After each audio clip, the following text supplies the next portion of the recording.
Hey, Coach Jason here with Win Your Days. Question for you. Do you like to win? Two hands go up. We all love to win. Doesn't matter what it is, right? Has there ever been a time in your life where you felt like you were losing or you did lose, right? Could be cards, board games, sports, or maybe it's in life. Losing in life does not, that's like doubly painful because when we're losing in certain areas of our life, whether it's relationship or finances or your physical health, whatever it may be, it's demoralizing, or it can feel like it's demoralizing and depressing. I remember there was a time in my life I was trying to start a new business, and it was right at the time when our fourth child was born. And if you ever tried to start something new, oftentimes it can take longer than you ever imagined and be harder than you thought it ever would be. Have you been there? That's where it was for me. And it just wasn't coming together. I was trying to stick with it. Money wasn't coming in. So I got a job delivering pizzas for Domino's. I've been married for several years. I got four kids. I'm a college graduate with a degree, and I'm delivering pizzas for Domino's. I think I was in my late 20s, maybe 30 years old at the time or something like that. And I felt like I was losing as a man, that I wasn't being able to, I wasn't providing for my family. And it still wasn't coming together. Delivering pizzas wasn't enough for a family of six. And I remember going on food stamps. That was demoralizing to me. A buddy of mine, he was older in life, successful, knew we needed the second car. So he goes, "Hey, I'm going to buy a new car. I got this old one. My son doesn't want it. It's a beat up old Chevy S10 pickup, doesn't have any AC. Do you want it?" Yes, I'll take anything, right? When you're losing, you're like, I'll take anything. So we got the Chevy S10 pickup, and I got a speaking engagement. That was the business I was trying to start. Nobody knows who you are. You're just trying to get momentum going. I got this speaking engagement. It was about an hour and a half from my house, struggling to make ends meet. And I'm driving in this Chevy S10 pickup through this small town, and I see a sign on the side of the road. And it looked like it had been there for a while because it was beat up and it was overgrown, but it just simply said land for sale with a phone number. And I'm always looking for opportunity. One thing I want to share with you is you're always going to find in life, you'll always find what you're looking for. For example, right now where you're sitting, find three things that are red. Just look around, take a second. Three things that are red and spot them, point them out. Chances are you were able to do that, no problem. Well, those things that were red were there before. You didn't notice them because you weren't looking for them. But once you started looking for them, all of a sudden they were there. And in life, I'm just looking for opportunity as I'm driving down, sweating in that Chevy S10 pickup truck, and there's an opportunity. So I thought I would call on it. What's this land for sale? What is this all about? It feels a very small town. What's happening? So I call on it, and it winds up being an abandoned 9-hole golf course. And I asked questions about it. It was already zoned residential, so whoever bought it could build houses on it. Problem is, I couldn't even afford the pizza that I was delivering for Domino's. I would take free pizzas home at night to feed the family. Um, but but I had a friend, longtime buddy from elementary school, super successful. And I thought, well, maybe he'd be interested in the deal. So I called him, told him about it. Long story short, he makes the call, finds out this is a really good deal. He buys the abandoned 9-hole golf course. And he goes, "Jason, I'm going to make you an equal partner." "I don't have any money." "You don't need money. You found the deal. You're an equal partner." Oh my gosh. Okay. We held the land for a year and then sold it. And when we sold it, I got a check in the mail for into the six figures. Now, when you're on food stamps, how would you feel if you got a check with that many zeros on it? I can tell you how I felt. I felt like I just won the lotto, right? So I get this money, I put it in the bank, and I think to myself, all right, what can I do with this money? I thought, I'm going to invest it. So I invested it. The problem is my financial IQ was so low that I made really poor investment decisions. And within a year, I lost it all. talk about feeling like you're losing in life, demoralized, borderline depressed at this point, right? That's how I felt. And I'm thinking, man, I've got to figure life out because this isn't it. This isn't, I love to win. I know you do too. Like, how do I start winning? And the greatest playbook, I'm an ex-athlete. If you don't know much of me, I grew up playing all kinds of sports. Maybe you did too. And by the time I got in high school, I narrowed it down to two, and it was football and track. And then I signed a football scholarship to play wide receiver at the University of North Carolina and played there for a few years, transferred and finished my last year at the University of Central Florida. Be that as it may, like I love athletics, the thought of competing. And nowadays in life, I want to pass this on to you. When you compete, it's you versus you. And I don't want you to feel like you have to compete against everybody else in this world. God gave you a certain race to run with a skill set to be developed and a personality that's just your own, that you can only do things, right? He called you to be fruitful, to multiply, to fill the earth with your goodness, right? To go subdue it, to dominate your space and the place where he put you. So the greatest playbook ever written, the Bible, written by the greatest head coach ever to coach, God the Father, says this in Hebrews chapter 12, says, therefore, since we are surrounded by such a great cloud of witnesses. And I'm sharing this with you because you might not feel like you're an athlete in this game of life. And the only qualification is that you're breathing. If you're breathing, which if you're watching this video, I'm trusting that you are, that you're still an athlete in the game of life and there's still a game to be played. Let me share this with you. What do you think the biggest stadium in life is? Like the sporting event that is the most popular and most people are going to go watch it. It's that one time a year or whatever that, you might be thinking of the Super Bowl, right? Where tens of thousands of people go and they spend thousands of dollars to be there, or the Masters, or maybe it's the Indy 500, right?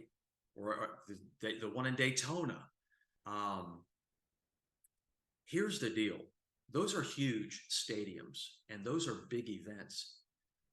But within a few hours, they end and everybody goes about their way.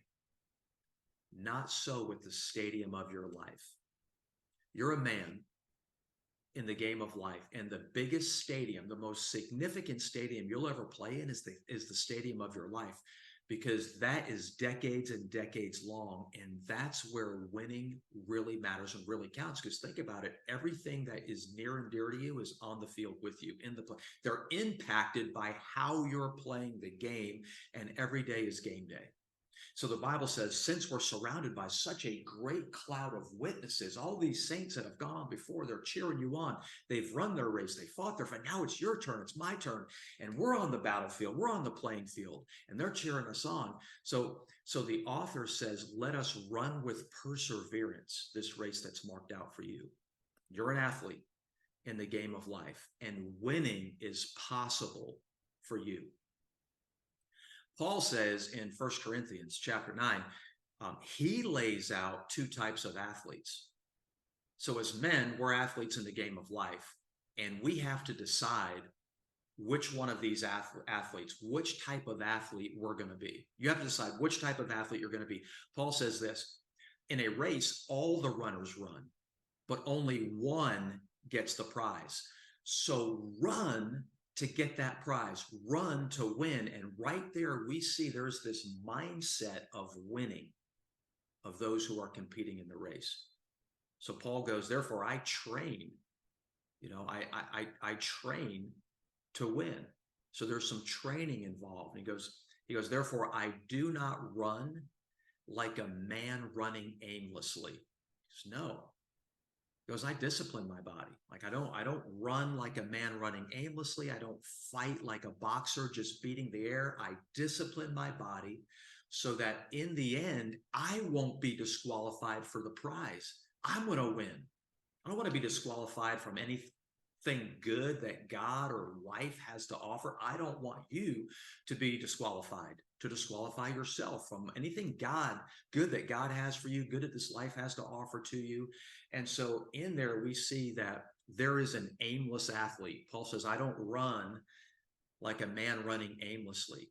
What kind of character qualities do you think an athlete in the game of life has that's aimless?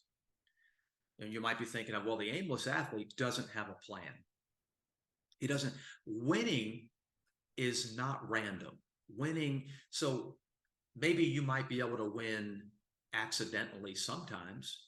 Winning might be random. Like if you're in Vegas playing the slot machines, maybe there's a random pull of the slot and you win. But winning consistently over the long haul in your life, in any man's life, in the game of life, is not random. It's not by accident. It's earned. It's earned. It's intentional. So the aimless athlete has no plan to win.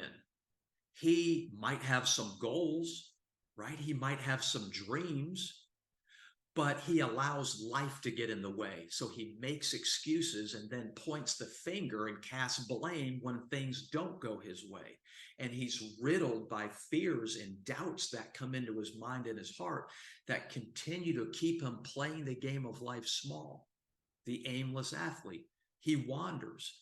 He allows himself to be average. He drifts into complacency and just settles in life.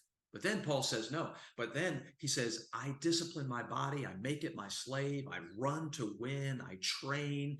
That is a deliberate athlete. You got the aimless athlete and the deliberate athlete. The deliberate athlete has a system for winning. He knows it's not random, not over the long haul, not consistently. So he's intentional about training. The deliberate athlete trains even when he doesn't feel like it. The aimless athlete only shows up, only trains when he feels like it. Well, how often do you feel like going to the gym? If you're anything like me, maybe I'm the only one. I don't know. Oftentimes I don't feel like going to the gym, but I know I should. I know the benefits. And I always feel great afterwards. So that's the feeling I focus on, the win afterwards. I don't always feel like having a salad with some grilled chicken. Most of the time, I feel like having pizza, burgers, and fries. But most of the time, I will have the grilled chicken and salad because I'm not going to show up only when I feel like it.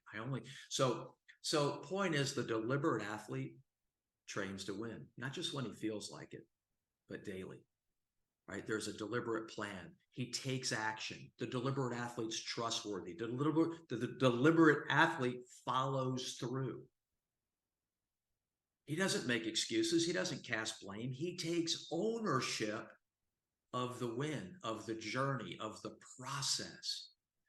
The aimless athlete, because he allows fear and doubt to riddle his mind, he won't change. So he stays defeated and powerless and filled with anxiety.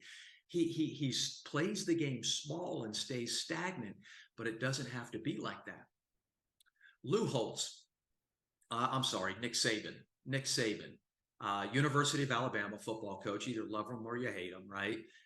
He said this, and I think he might have got this from somebody else. Somebody told me Doc Rivers first said this. I'm not sure about that. I heard it as a quote from Nick Saban, so that's how I'm sharing it with you. But Nick Saban said this. He said, average athletes, and when I think about average, I think about aimless, the aimless athlete. Average athletes, he said, they just want to be left alone. It's like, just don't bother me. Leave me alone. I'm fine the way I am. Average athletes just want to be left alone. Good athletes want to be coached, but great athletes, they want to hear the truth because they know if they hear the truth, that's what they need to work on to get better, improve. And that's all they care about is winning. Great athletes want to, how can I learn, improve, and get better and win? It's a process. So do you want to be great as a father, as a husband, as a businessman, as a disciple, right? Do you want to be great in the race of life? Yeah, absolutely. Okay, well then can I tell you the truth? Can I tell you the truth then? The truth is this, that when a man struggles in areas of his life, he thinks he's the problem. The world will tell you you're the problem. Society will tell you you're the problem. Different groups of people that have their agenda, They will tell you as a man, you're the problem. I'm here to tell you, you're not the problem. If you're struggling in some area of your life, I'm telling you, chances are you're not the problem. Don't believe that lie. The problem is you don't have a system for winning. There's got to be a plan to win consistently over the long haul, and it's a system. Think about it logically like this. In business, if you owned your own company and you put the right system in place and employees followed the system to get an end result, would things run smoother? Absolutely. They would not perfectly, but they would be smoother. You would get predictable results over the long haul because you had the right system in place. It's a proven system. A man you just need a proven system to win in life. And when I went on food stamps and then I lost 6 figures and I was demoralized. I felt like I was getting beat to death. Have you ever felt like in life you just can't get ahead? You can't get a win. You're trying, you're working harder, but what you're trying doesn't work. And I don't want you to keep working hard on what's already not working. I've been there. It's exhausting. It's demoralizing. And so back when I lost that 6 figures, I thought, I got to figure this out, right? Because we love to win. So winners figure things out. And I started putting habits in place in my life. And it took me a couple of decades to define exactly what I did, but still continuing to look for opportunities. In 2008, long story short, I founded Trinity Fitness right here out of my garage behind this wall. And it was just a response. It wasn't something I was necessarily trying to do, although I was open to opportunity. It was when my wife came to me and she said, I'm ready for a change. I need help. 4 kids in 4 years. I'm out of shape. I don't have any energy. Can you help me? And I've always been one to, I want to at least stay in shape, right? Let me win. I got to try and win at something. So I felt like I've been good at winning my physical health over the years. And so she said, can you help me? Started training her in our garage. Next thing I know, my whole neighborhood is literally running up and down my street doing burpees with me. Holy cow. I didn't see that coming. So I got a building. I named it Trinity Fitness. 10 years later, we had 18 gyms across multiple states, sharing with people the good news of the head coach, the great head coach who's ever coached, Jesus, tells us how to win in life. Sharing the playbook with them as we're working them out in group fitness in our facilities. And God did amazing things. He brought a lot of wonderful staff people to me. And I loved doing that. I served as the CEO for the first 13 years. But one morning I woke up and I didn't love it anymore. And I think a man ought to do what he loves until he doesn't love it anymore. I love the ministry, but I didn't love